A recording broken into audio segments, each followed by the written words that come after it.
because this is a compilation of the question that I often hear Yeah. from Yeah. parents. Of course. Okay. Yeah. Parents are the one who worry most because they.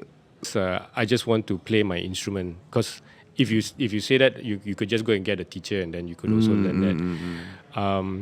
But university actually is a place where you are exposed to different ideas, exposed to different people, different ways of thinking, and all of those are absolutely important skills, for to adapt.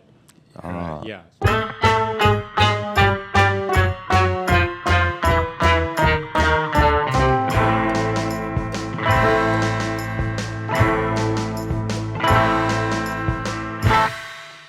Yeah, good to have you, really. Thank you very much for having me. All right. Yeah, it's an honor. Yes, Professor Justin. So your name is always in the loop. Okay. because because here is a music school. We hire graduate from UCSI, and so you are the one they talk about a lot. Okay. I hope there's some good things there. It is good. It is good. Don't worry, it's all good.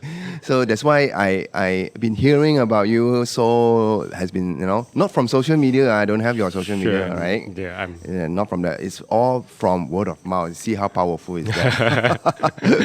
Super cool, right? I know that you are also in the performing scene. I mean, maybe in the old days, yeah. right? Yep. So and then suddenly you got switched into the music education career.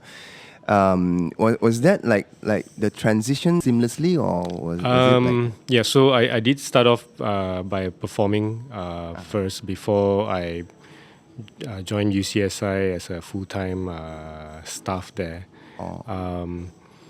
Was the transition seamless? I think performing and teaching are actually very different skills. Both are important. Oh, yeah. Yeah, and so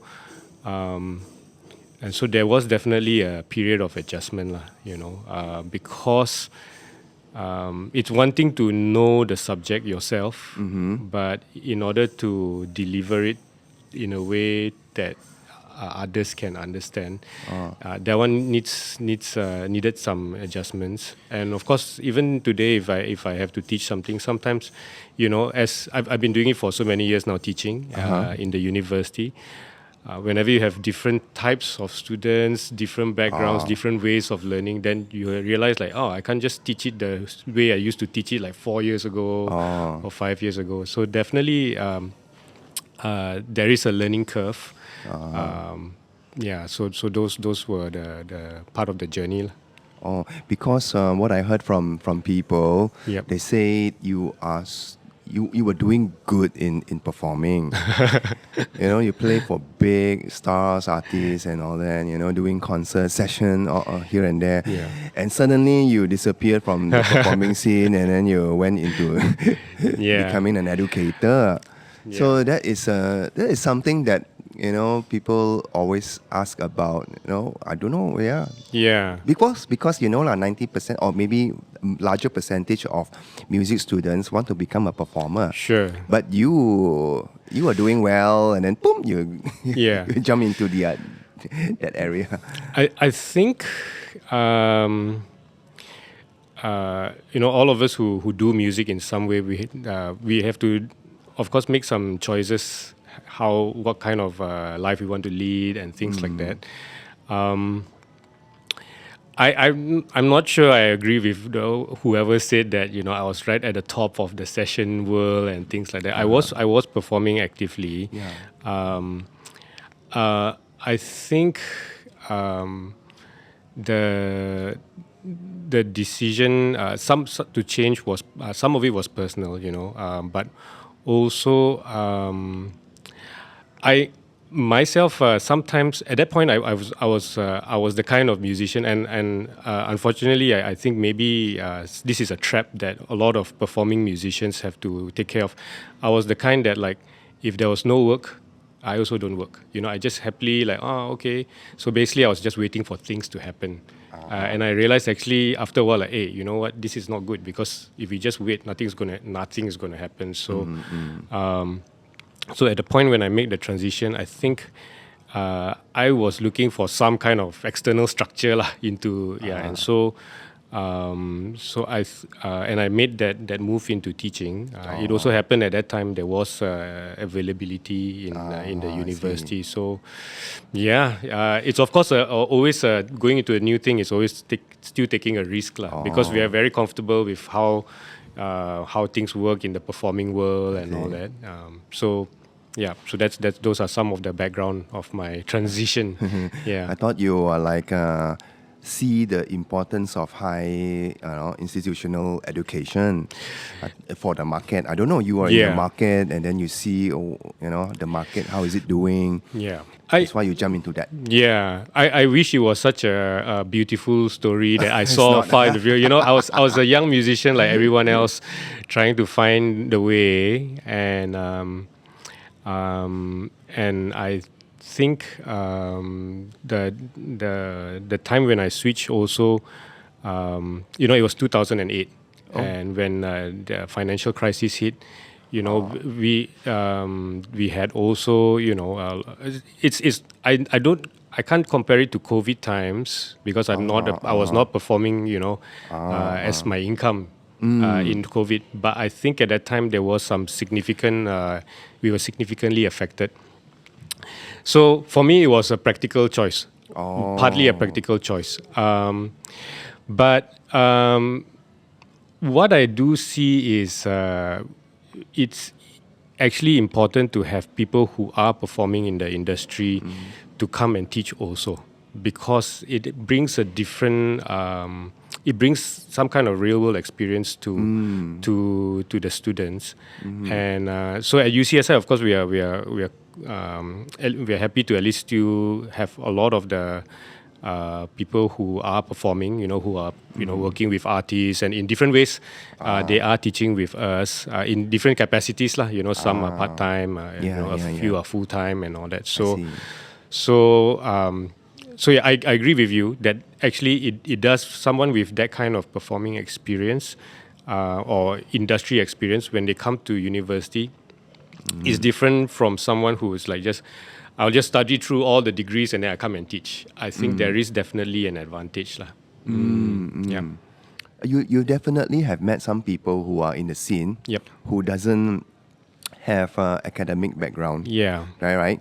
They focus solely on crafting their skills, and then they still able to get into the scene. Yes. How is it compared to people who like that, compared to people who really put the time and money into uni, study?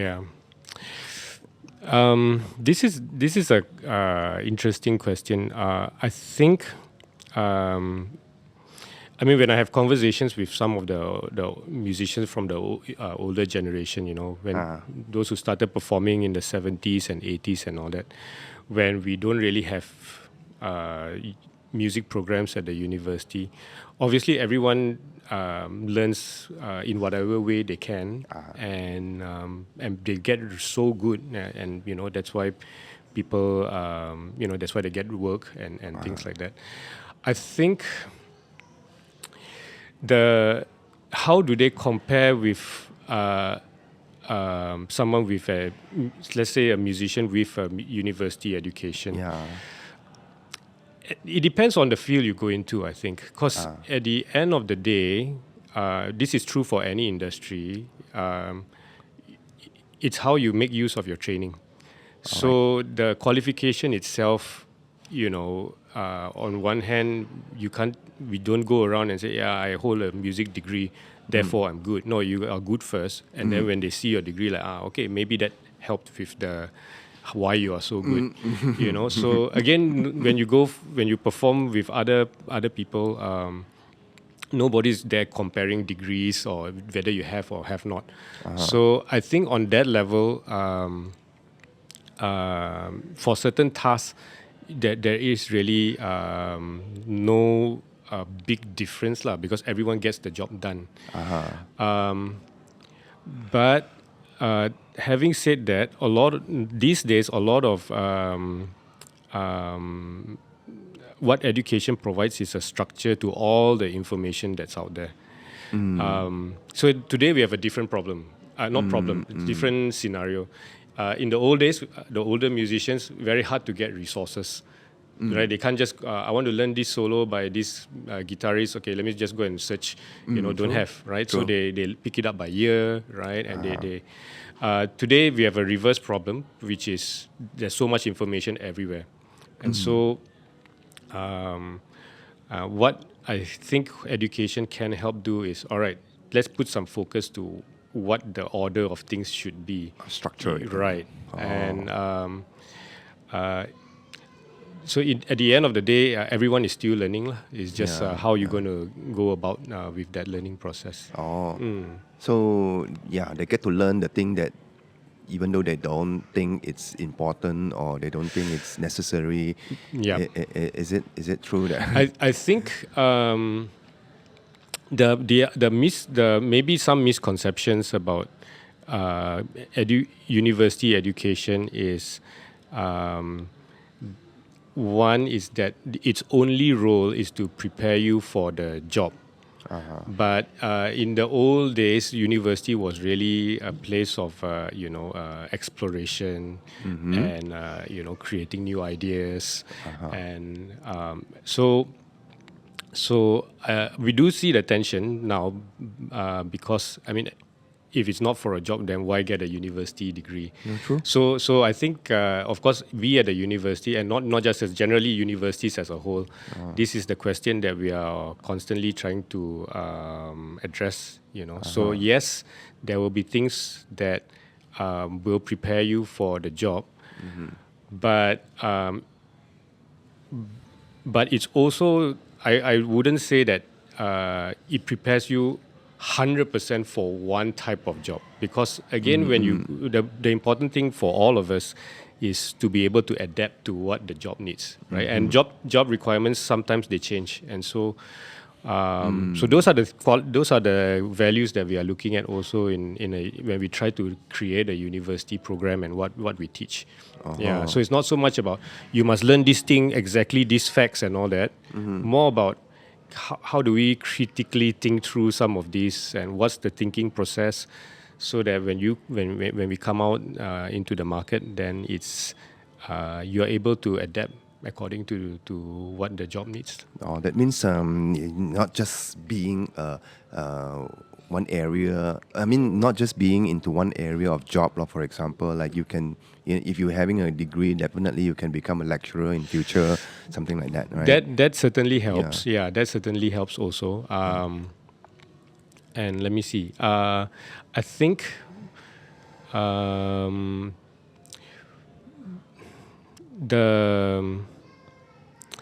The thing about studying a degree also now, or at least studying in a university in general, for music, one of the big benefits is meeting people.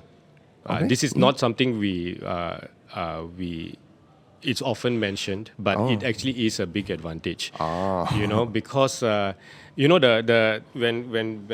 I wanted to study music years ago, our parents and even today's parents, they are not sure what is can or cannot, right? Yeah. Because the job, the postings. Last time people look at the newspaper, what kind of jobs? You never find music jobs. But we know that they are there, but it's just that we got to know how to find it. And so I always tell parents who come to us, they're asking questions. I tell them once they are here in the university, they will meet people who are in the industry. Whether sometimes it's through the teachers, sometimes even among peers, because some peers are already out there. Some might be already working for the school, alumni. Right. And so from there, they really get a sense of what are the possibilities. I think more and more that is. That is the reality of how you meet people and get into the industry. It is through your peers in the university program and all that. So I think when I look at some of the people who are performing now, the UCSI alumni, sometimes we see they used to perform here together, and one of the things I tell students in the university is, when you are working here, you're performing, you're working on a project, or you're performing in a band here, don't think it's just for a class, because here they are already trying. Your peers are trying to see, can I work with you or cannot work with you? Because eventually, when we graduate, I might call you, I might not, because I already know how you work. So I tell them that at the university is where you start building your professional reputation. That's Yeah. right. Yep. Oh, that's right. That's right. Rather than jump into Right. a group of people who you don't know. It might Right. take a harder path Sure. to get into that, right? Yep. You Yep. remind me of something, because I when I was younger, the time I thought I want to become like a film Okay. director Yeah, thing. yeah, So yeah. I thought I want to become a commercial film director. My English wasn't very good, Yeah. so I was young. So I tried to join into that kind of circle. Yeah. And it turns out that it's quite a enclosed circle. Right, They I have see. their gang, their thing, and then the way they talk is all different. Hmm. Even the way they dress is different. So it's really difficult to get into that. By the way, I was in the film Okay, yeah, film yeah. industry at that time. So that it remind me of that. I would think that industry is also even more niche. You kind of Yeah. nobody opens up the newspapers or where, and then looking for, right. Yeah, It has its because own way of getting into, and these are all behind the scene people. Correct. It's not supposed to be, Yeah.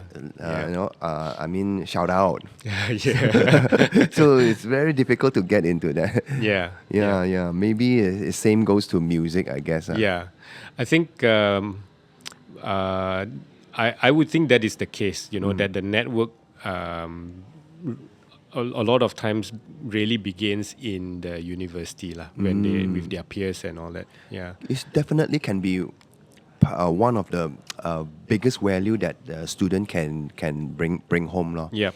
And of course, another set of value is the content that they learn. Definitely, Yep. yeah. Like you said, these are all well thought of lesson plan. Yeah. According to the needs, the market, and all this stuff, lor. Yeah. So, okay, any more value that uni can add on to, Yeah, I think student? I think if we go back to the idea that university actually provides training of the mind, training. So it's not just I just want to play my instrument, because if you say that, you could just go and get a teacher and then you could also learn that. But university actually is a place where you are exposed to different ideas, exposed to different people, different ways of thinking, and all of those are absolutely important skills, for to adapt. Right? Yeah. So now, as far as courses and subjects that they study, so I also think that sometimes what it prepares us for is what I tell parents and people who are interested to study music is, when we go out into the world, even if you're doing something you're completely passionate about, there will always be things that you might not be. It has to be done, but but things that you may not fully like to do. All right, and it's the same in university, because we think that we want to prepare musicians who are quite holistic, so they have to study subjects which they think are not necessary. Right?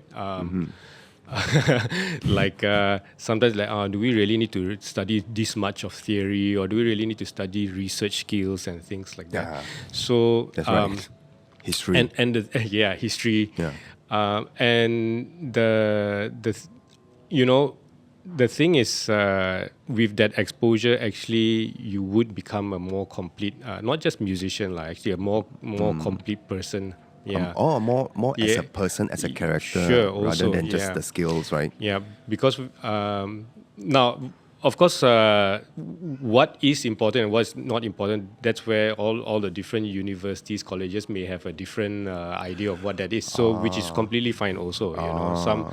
Some programs may have more of this type of subject, less of that. And that's okay because that's how it is, you know. Yeah. So I think if we see university purely in terms of how it prepares me for a job, then maybe there will be some disappointment because it's like this I only want to do, like I only want to know how to perform this thing so that I can get this job. Then you might be disappointed. But if you're looking for, you know, I really want to develop overall, then I think university education can bring a lot of value lah. The value comes when maybe when you get older, you want to, you know, venture Right. into some other area It could be, beside yeah. just performing, you Yeah. know. Yeah. All right. Now, Yeah. cool. Yeah. Very cool. Because to be honest with you, I do heard people undergraduate Sure. who also quite struggling, you know, Yeah. having financial difficulty, Yeah, and yeah. they have to defer, they have to hold on to it. There are people like that, you know, Yeah. because yes, it's not that cheap. Sure. Honestly, Yeah. and, I mean any university, Yeah. right? Yeah. So, do you have any suggestion or solution for these students or struggling students or not in that financial struggling kind of Yeah, area? I think how do I address this? Because there's a few layers to this. I see. One is at least from my experience, to be honest, we don't see a lot of students who defer purely because of financial reasons. There are. Oh, I definitely yes. Not I'm also not denying It's not that the common, it's I'm- not common. Yeah, and when it has happened, for example, during the MCO, we have had a few also because obviously, you know, maybe their parents' income were affected and things like that. So on one hand, that has nothing to do with the universities, you know, the cost of the degree and all that lah, right? But I do hear that, yeah, of course, the cost of getting a university degree as a whole, Yeah. maybe not just music, but you know, whatever degree in a private institution, it can be costly, right? So.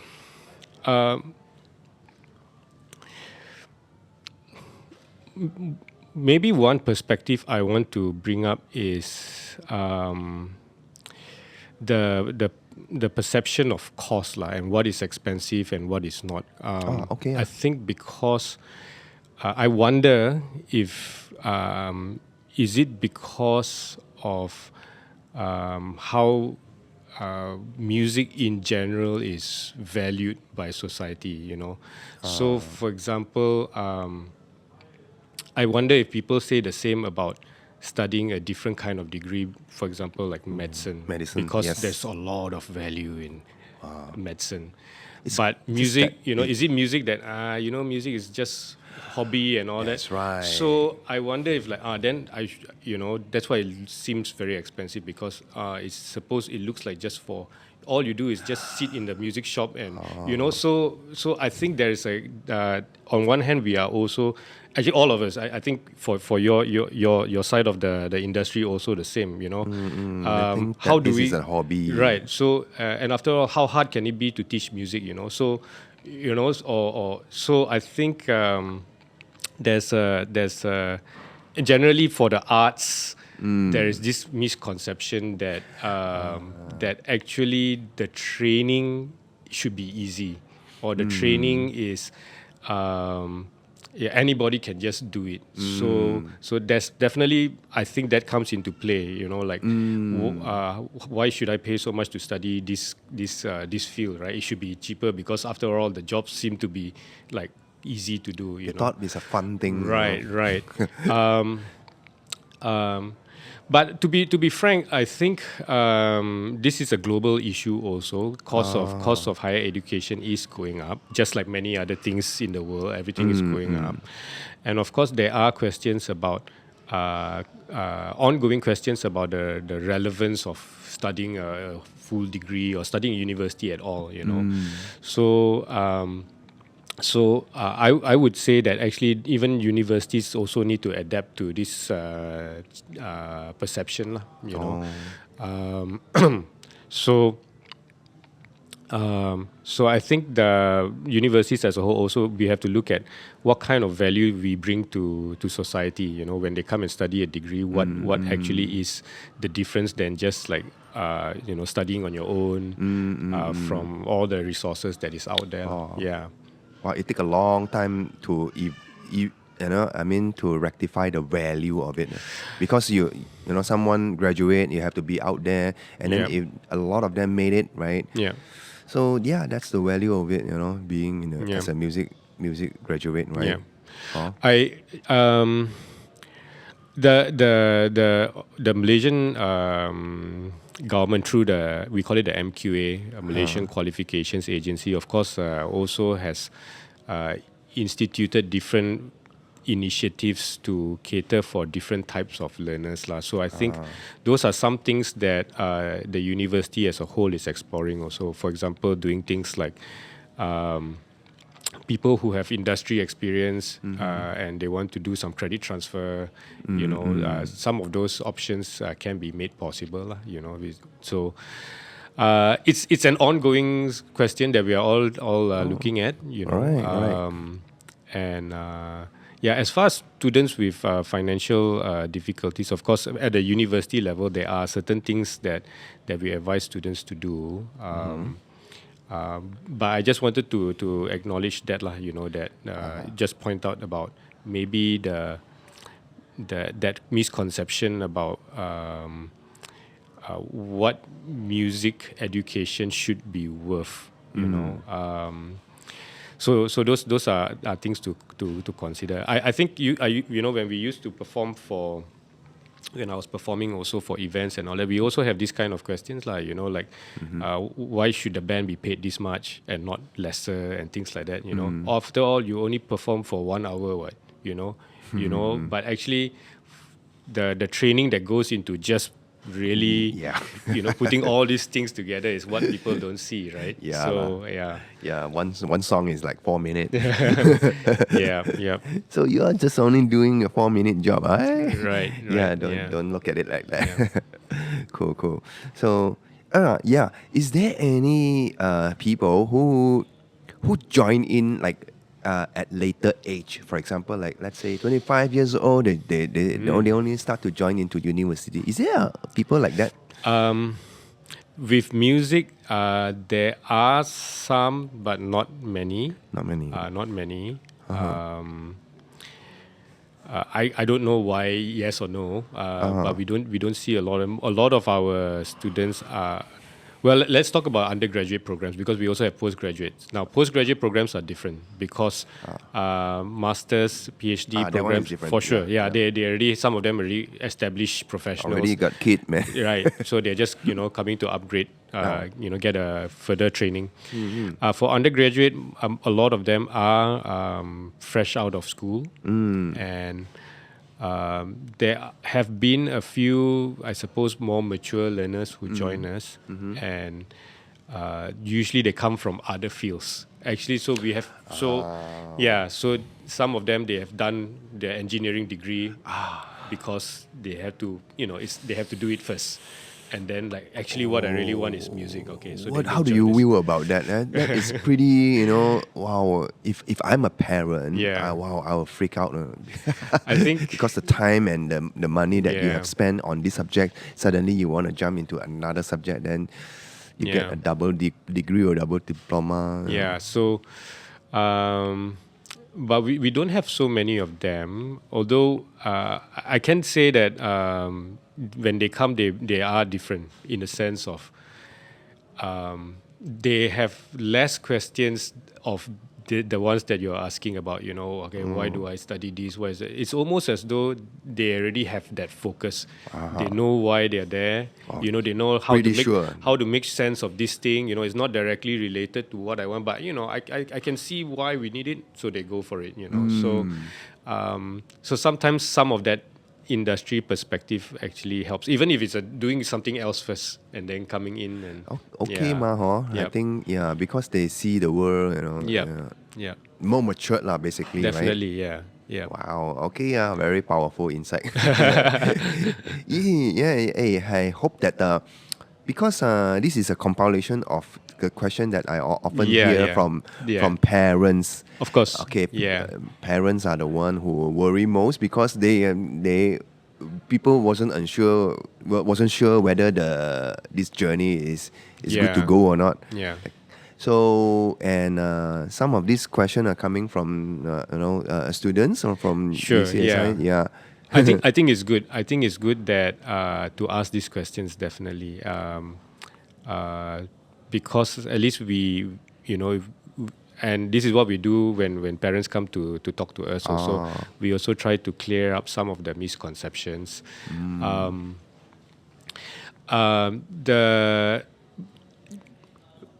Because the music career is really not so typical, and the it's pathway, not like you are in a building. Right. Yeah. And for those who choose to do freelance work and all that, which a lot of musicians do, then their idea of a career progression is actually not the same as one who is like corporate. Some people, the idea of success is like you go up the certain ladder. Yeah. But I know a lot of musicians, it's not a ladder. It's almost like I just expand my landscape wider and wider. It's not like I'm climbing up. I'm just growing wider. People get insecure. Yeah. So it's a very different concept, which is understandable because I guess in film it would be also a similar kind of it's art industry in particular, right? Yeah. That's why earlier on we discussed about those who study and those who do not study. Yeah. Is still out there. Yeah. End of the day, of course. So the other side of the story, of course, I tell what I tell students is, of course, at the end of the day, when you are actually doing the work, in the end, your employer or your client just needs to see whether you can do the work. So one of the questions that sometimes parents might ask is,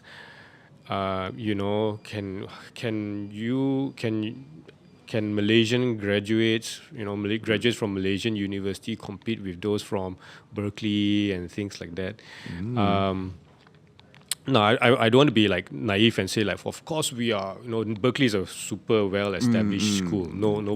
We all recognize that. But at the end of the day, in the gig, you might have in the same band one person who's just self-taught, like completely no formal education, but so good. You might have one like from UCSI or UITM or Aswara, then another one from right. So in that situation, nobody really cares like what school you are from. And we see that a lot. Different people from different education backgrounds and all that. It's beautiful also. Yeah. In a way. So on one hand, the training is important, but why I say this is because we also don't want students to feel somehow entitled because I have a degree, therefore I should be getting more gigs, or therefore I should get a job. No, you work the same, as hard, as the others. So that is an important thing, lah. So because I think hopefully not too much, the misconception is like this degree is like a immediate like passport to success. But actually we have to work hard throughout. you know. Same. So that, I guess, right? If you study in music, study in uni, Yeah. you work even harder. you should, yeah. You work even way harder because you have to shove in so much content within Yeah. that 3 years, something like that. Yep. So because I sometimes I look at their works, homework, Yeah. research, and it's not easy. Yeah. For me, no way, man. Yep. So, yeah, I hope that the people who listen to this podcast really see the value Yeah. of being, into studying in university.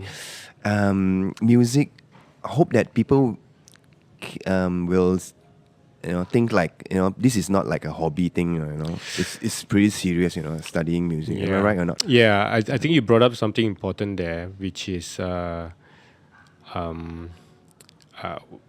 again, what role does music play in our lives, lah? So if when parents and those prospective candidates, they want to study music, I usually ask the candidates a lot of questions, because it's one thing to like music and enjoy playing music and all that, but the university training is actually to develop someone to be professional. So it's not so much this is not like a higher level of hobby, it's not that, you see. Yeah. I mean, we should enjoy what we do, Yeah. but once it's become training for professional work, then there will always be things that that we have to learn, and that maybe we didn't want to learn. All I want to do is just perform. No, there will be other things you have to know about. Like for example, a lot of musicians now we have a course that we introduced a year ago called marketing, introduction to music marketing. Cool. Just because the reality now is that whether you are performing or even you are a music teacher and all that, that has become a skill that is, at least you know about it. How much you want to deal with it, how much you have to use it, will depend on what industry you're in, lah. Yeah lah. But at least when you're at university, we sort of curate. These are the things we think you need to know, right?